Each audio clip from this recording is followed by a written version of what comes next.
Good morning, exiles and future exiles. My name is Christian from Two-Headed Wolf Gaming, and welcome back to what will be our second series in the Path of Exile universe. Now, on our first series, what we've done was to play like I would be playing it for the first time. It was a lot more difficult than I thought it would be. I tried to not add a lot of knowledge from what I knew already and explained a few elements as we went along. And at some point there were so many items on the map that I had to introduce the item filter just so you can see the action on the screen while we played along. And I think it wasn't the most successful series. It was very difficult for me to make something that was beginner friendly and at the same time entertaining. So now we're finally moving on to what I think is the next level and where I feel more comfortable doing a series on. It's a medium level where you start working with builds. And it's not personal builds, it's not something that you've worked on necessarily. Although, if you have the time and you want to get into it, you can try it out on your own.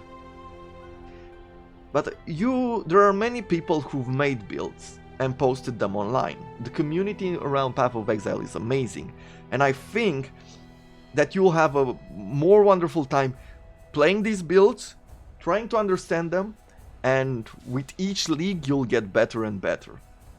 At this point, I am almost ready to pass this stage and start making my very own builds, or at least try to do it. But for now we'll stay in this middle lane, and maybe in a future series we'll get to the advanced lane, so to speak. But let me show you what's new, what to expect from Path of Exile Echoes of Atlas, which is the new league, which will be coming up in 2 days and 9 hours on PC, and on consoles will be coming out in 7 days and 9 hours. Well, it introduces a new character, the Maven. The Maven is an otherworldly being. She almost seems like a goddess, and she's very interested in us and wants to see us put to the test. She wants to see us fight. And on different maps, when you get to the end boss, she will come and make the battle harder, and you will have to defeat that boss together with the extra challenge that she provides. At some point you'll be getting some invites where you will be entering part of her realm, and she will want to see you fight multiple bosses at the same time. As you can see, she challenges you to defeat 4, 5, 6 and finally 10 bosses at the same time, which is a huge challenge if you think about it, because you have the different bosses that do, for example, elemental attacks. There are some that do bleed attacks, and if you put all of these together, you can even fight Kitava and 9 other bosses. You can imagine how difficult these battles could be, but I'm looking forward to taking the challenge on myself. And finally, you can challenge the Maven herself. And let me tell you something about endgame bosses. They are tough. I've fought endgame bosses before. I have never defeated any of them. My goal is, during this league, as in past leagues, to defeat a bunch of them. Defeat a bunch of endgame bosses. And with each league, as I've learned more and more how to scale up my damage and my defense, I've gotten closer and closer than ever before, and I'm hoping that this will be the league that will be my lucky one. And there's something else introduced with this league, and that is Atlas passive trees. You know that endgame map? We didn't play too much on it, but we're gonna delve deeper into the content during this league. Did I say league too much? Probably. Well, they've created a passive tree on them. This is in a way the ability to customize the experience that you will get on certain map in certain areas, in certain regions. And I will show you an example of how that is done. You will get passive points from the Maven content, and you can see that each region here has a different type of a passive tree that you'll be investing points in. And I'll show you just one of them. No point in getting too much into this information. You can find it yourself online. If you've ever played Path of Exile before, you know what this is about. But if you're just starting out, I wouldn't really recommend you start to read all this, because it's pretty complicated at first view. In the last series that we've done, remember Nico, with the mine, where we had to use sulfite in order to dig deeper? Well, if you invest passive points, the map passive points, into Nico, it's like this. Sulfite infusion, you get white tier maps granting you 200 additional voltaic sulfite on completion, yellow providing you with even more, and red, which are higher level, 500 at the end of the level. This makes it that you'll always get sulfite no matter if you meet Nico or not. Then you have Packed with Energy. You get 35% increased damage for each voltaic sulfite vein or chest found in an area, and 15% increased movement speed on each voltaic sulfite vein or chest found in the area. That means that you'll get these bonuses if Nico is present on a map, which makes you clear the map quicker so you can get back to mining. Voltaic sulfite veins and chests in the area have 10% chance to contain double sulfite. Voltaic sulfite veins and chests in areas contain 20% increased sulfite. Once again, more sulfite for you to get back into the content that you love. And this applies to every type of content that you've seen in the game, even hunting beasts, even what else, chests we found, you know, the strong boxes. There's a lot of bonuses that you will get. You will be seeing into the let's play that I'll be doing, and also in other content as well. There are ways in which you maximize the bonuses that you get, but that's for other people. I wouldn't consider myself to be at the level where I'm telling you what to maximize and which is the best choice. I am mostly the guy that tells you to enjoy the content and do whatever feels best for you. Just play it your own way. Then there's new endgame rewards, new maps, a ritual league. I'm not gonna get into this one right now, but there's a lot of new things to be added. Every new league brings new powers and new reworks that you can try out. It's never boring. Path of Exile, for me, it has never been boring. So, where do you start? Well, first of all, you have to think about what kind of build you might want to play. You can just randomly Google Path of Exile builds, like that is something that you could do. And there are a few websites that do this, like Path of Exile builds, for example, right?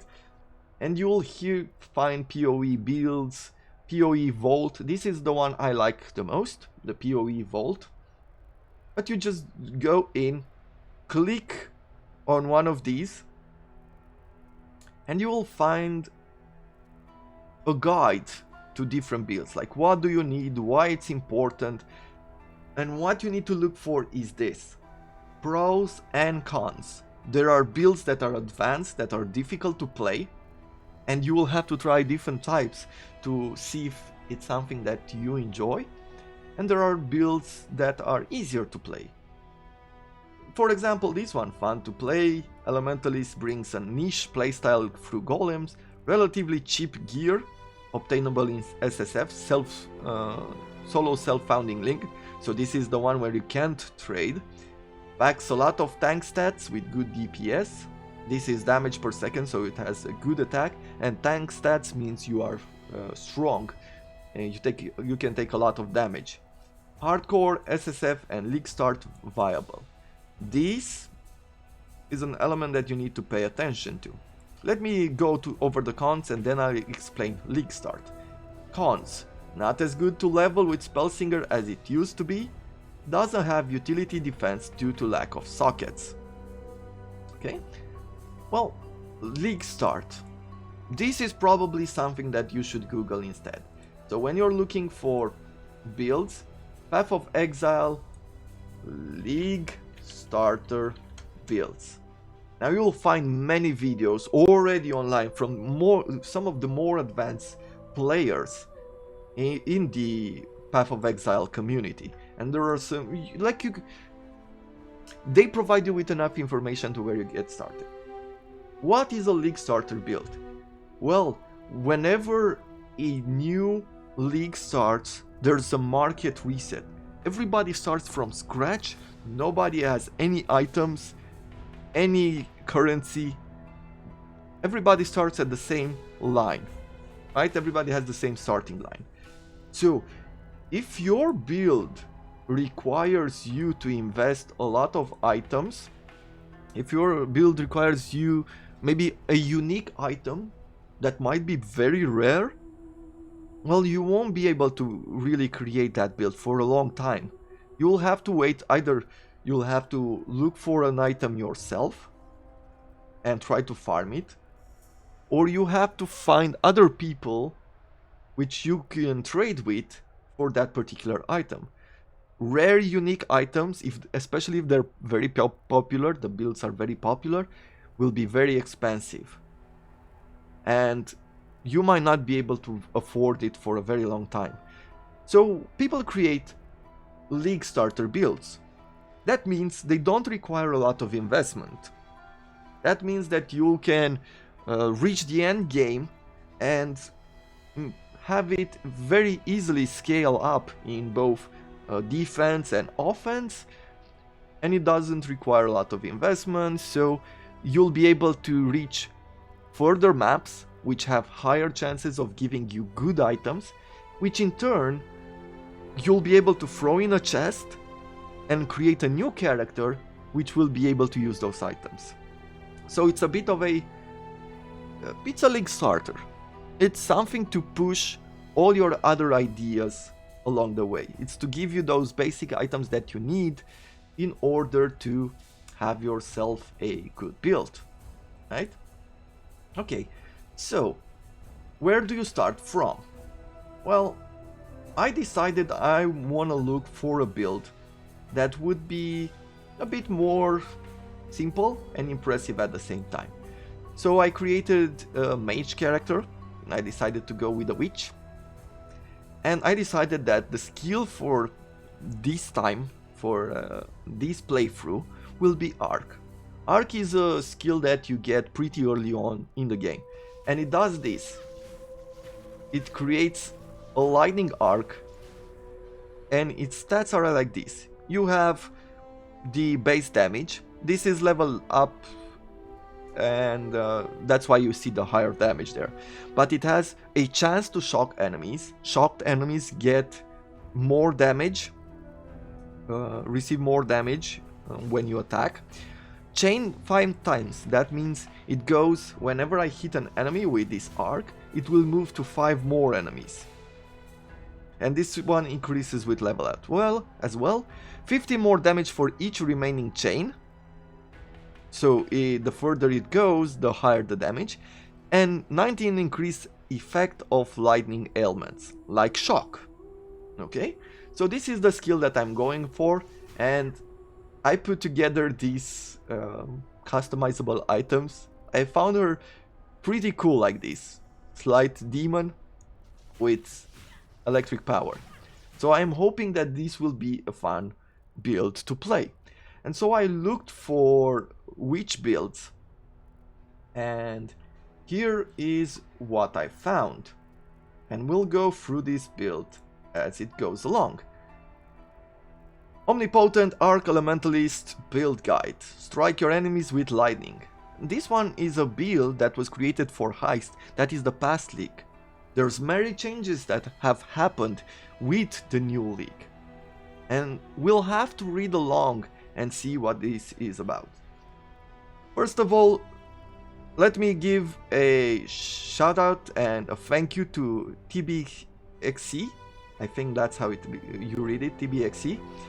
TbXie has been playing Path of Exile since the release of the open beta, so since the beginning, playing a variety of leagues in which he has played hard and softcore, standard and solo self-found. Okay, so he has a background in racing, winning demigods in the early race seasons, as well as finishing high up in the recent flashback ladders, such as rank 1 Guardian, 9th overall, rank 2 Berserkers, and so on and so forth. So he's known to have many guides like this, many builds. He creates many builds. I think he has a YouTube channel as well, though that is not very active. Maybe he's more active on Twitch. Anyway, he keeps putting these up, and I really love his builds personally, so shout out to him for making this possible. What will be here? Ritual League update. It gives you a few information about how this works in the League update with echoes of the Atlas. Elementalist got a huge overhaul in PoE 3.13, Echoes of Atlas. Personally, I think the current state of the Elementalist is incredibly broken, as it allows you to access to certain things no other ascendancy will ever be able to compete with. On very accessible levels of equipment and at the very early stages of your character's progress, you're getting a possibility to apply 40% chills on bosses, which renders them utterly useless. A random Malachi slam in a map, which would generally be almost instant, will now take 5 seconds to complete, which makes the game so much easier to play than that this is one of the most broken things you could ever get in a game. I'm fairly certain this node also won't make it past the next balance patch. And so he provides us with more information. This, because this is the new Echoes of the Atlas, is the new update. He has updated this because this was built in the heist, and that's how I picked it. He has gone over the build with the information we know at the moment. So you can read through here, like, how do we make this character work? And you have an introduction. Vol Arc has been popular skill gem throughout the game's history, mainly because it has an appealing sound and look to it. After being broken for a couple of leagues, that means being nerfed, right? His stats go back down because people feel like it's overpowered, or the GGG feels like it's overpowered. Now it was heavily nerfed, after which it was revamped and reworked completely in 3.3 and buffed again in 3.6. These two buffs firstly introduced the single target mechanic of dealing more damage per remaining chain. The effective means that Arc has 165% more multiplier versus single target, which is more than some 6 links add. In addition to that, it has its number of rework to fit its current state of the game better and put in line with other spells. So I'm not gonna go over this entire information, as we will talk more about it along the way. What are the pros? The skill functions on any budget, that is good for a league starter, can be incredibly fun to push a character further while it's already powerful, so there's a way in which we can increase his damage. Viable in every scenario, both self-founding league and hardcore. Hardcore being the one where if you die, you die, and you have to create a new character. Scales incredibly well, which feels super rewarding. Refreshing mechanics, stacking golems for defense and auras for damage. So you play with golems as well. What are the cons?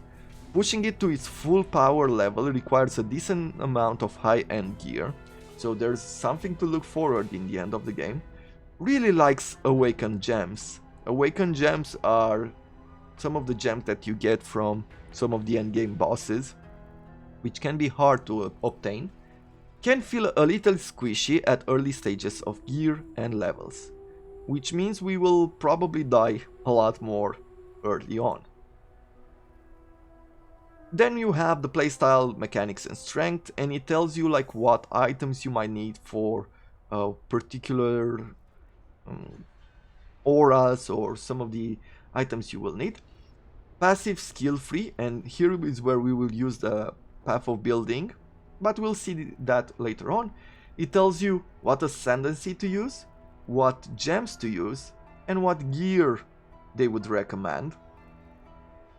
And then you have a leveling guide, right? You start at the beginning, you don't have access to Arc, but you have access. It tells you to grab Onslaught, for example. Onslaught provides you a buff to cast speed and movement, so this can be useful. Explosive traps and frost bomb in order to give you some damage while you level up. And from level 12, when you will be able to pick up Arc, it says to add like these items. Summon Skitterbots, which you already saw on my character. Herald of Thunder, which provides you with more lightning damage. So it also tells you what to equip as far as gems go. And here you won't have a 6 link, most likely, but you can add one of these at a time depending on what gems you have available and what gear you have. Okay?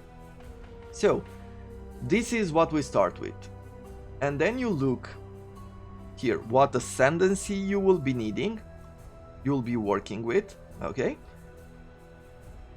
Also, it tells you, not this talks about which ascendancy you should pick. Okay? Pantheon, this we haven't delved too much into. Upgrading Pantheon as well. And Bandits, this is more important because this is early on. There's really only one option here. You want to help Alira for critical strike multiplier and resistances. Capping resistances without her is too hard, and we're pretty happily accepting some crit multiplier too. So instead of killing all 3 bandits to get that those 2 passive skill points, you can help Alira for resistances and critical strike multiplier. When we'll get to the maps and we'll start the build, we'll start playing the game, you will be seeing how all of this applies. But here, what are we going to do? Well, it says when you ascend the first time you get Liege of Primordial, which grants you 100% increased generic damage as you'll be running 4 golems, a source of additional golem, and 100% increase effect to buffs that golem grant to us. Again, you'll be running 4 golems. So this is what we'll do. And since the new update, this will also make resummon our golem every 4 seconds after they die, removing the necessity to hold them in trigger wand or anything of that sort. So basically we won't have to manually resummon them. Golems will be summoned automatically. Then we have Elementalist. While writing about the Elementalist, I got generally confused as to why the Ascendancy is not played more often. Its Ascendancy points are so incredibly strong across the board. The Elementalist is no exception to that. The node itself gives you element immunity, something certain builds spend 3 suffixes on and a cluster jewel to get. This is getting a bit too much into advanced information, but you will get the Shaper of Storm, which adds more damage from lightning, and the Shaper of Winter, which provides cold damage and also reduce the action speed by 40%, which can apply to bosses as well. Slowing down enemies is a really good way to survive. Okay? And then you have passive skill tree. This will tell you more about what you should have towards the end of the game. You can see that our Arc has changed its skills, its supporting gems than here, because these are different skills that you will get more towards the end of the game when you have higher levels. And then it tells you what auras you should have, like passive elements, and how you should support these, what golems you should have, and things like that. It should be amazing to play with this, and to get it to this level. Finally, a bit about items. It tells you what type of items you should have. I'm not gonna go too much into this right now. We will be talking more and more about it as we play the game. And so that's about it for this idea.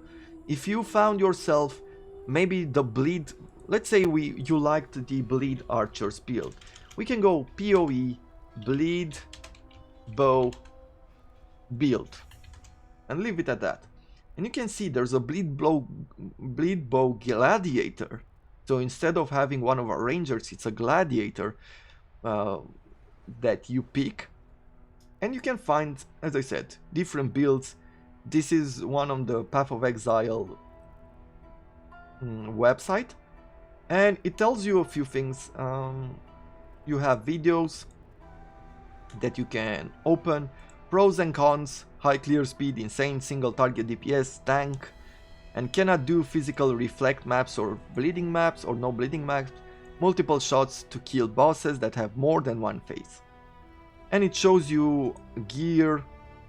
You have graphics here to tell you how you should create your characters, what you should add to them, and so on and so forth.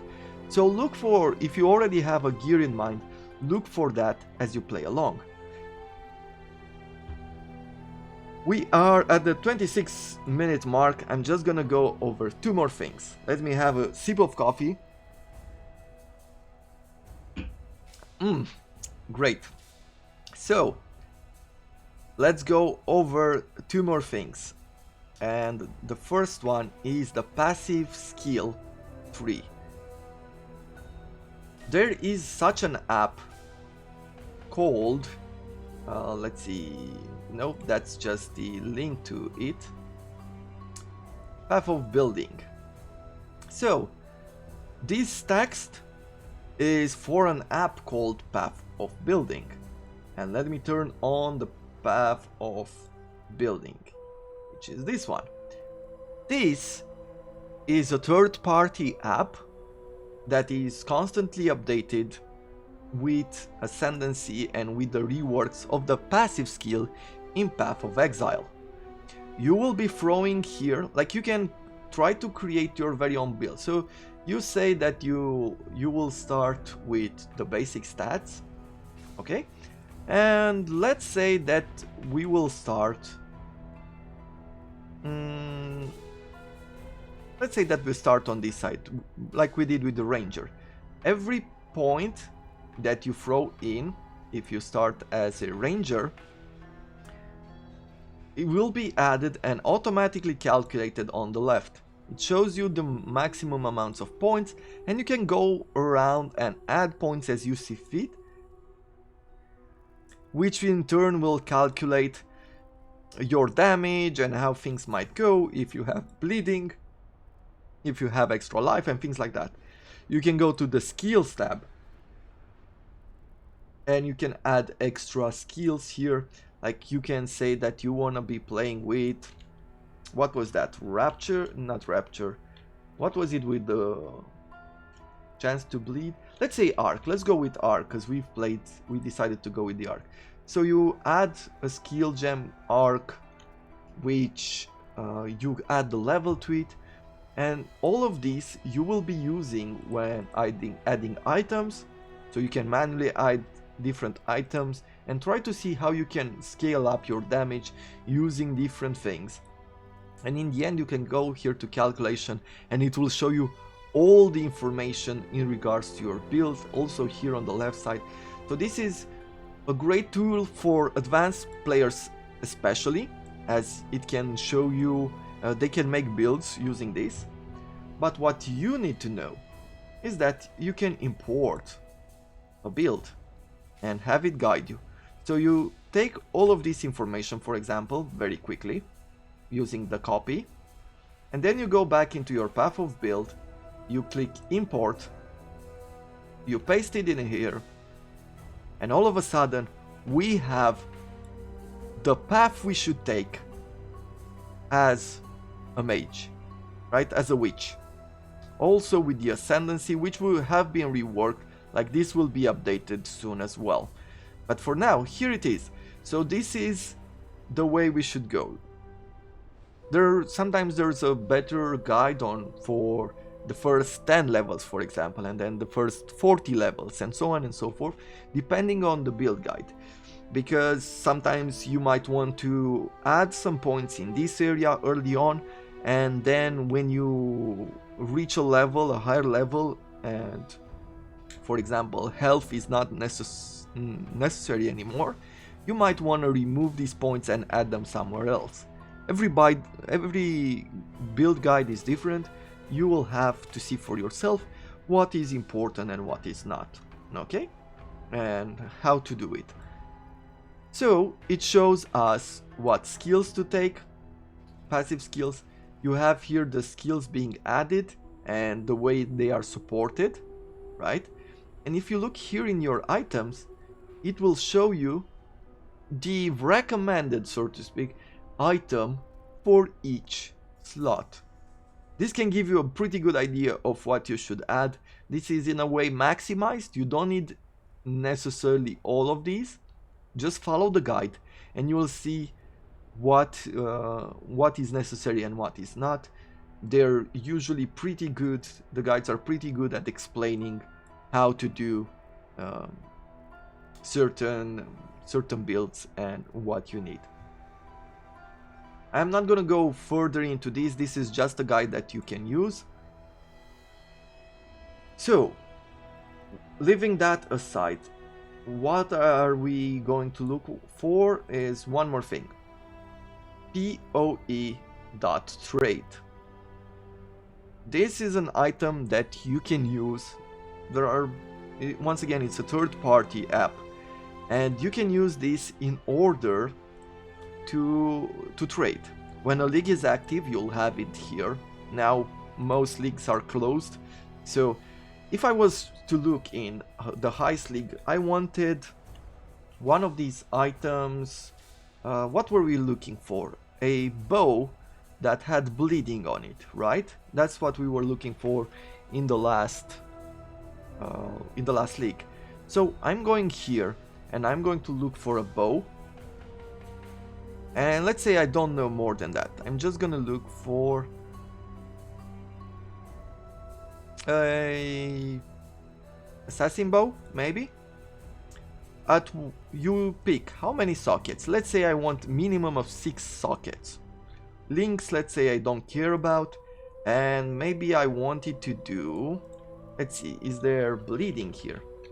Attacks have a chance to cause bleed, so we can pick this and say add mod, and we'll leave the rest as they are and we'll click search. Now if there was a league going on right now, that would have looked for some bows for us. Let's see, is this flashback league still available? If I'm gonna search, no. So maybe Standard is always active. Let's look for an assassin bow that causes bleeding in this standard league. Still nothing. Maybe the type of bow is not helping. Let's say any, just for example's sake. Here they are. So probably the assassin bow never has a bleeding effect. But you can see, you will see items, you will see the number of sockets, you will see the damage, you will see if it's corrupted or not, if it's enchanted, if it has different stats. And it's an easy way to do this. So if I would want, for example, this sword, you can just click here, whisper. It's copied to your clipboard. And what you do, this is quite a useful tool and it's pretty easy. What you do, you go into the game now, you would click enter to chat, and you will just paste with Ctrl V the text and click enter. And what it does, you can see that at the beginning it also adds like a whisper. So you whisper to the player that you want a certain item. Then you click enter, and they would, if they are not away from keyboard or busy, they would respond and invite you to do the trading. you can see that the prices, generally speaking, are pretty fixed. Chaos orbs are the basic currency of any league that I've been part of, mostly. But then it's after chaos there's exalts that the price vary. Let's say that generally speaking at the start of the league exalted orbs cost a lot more.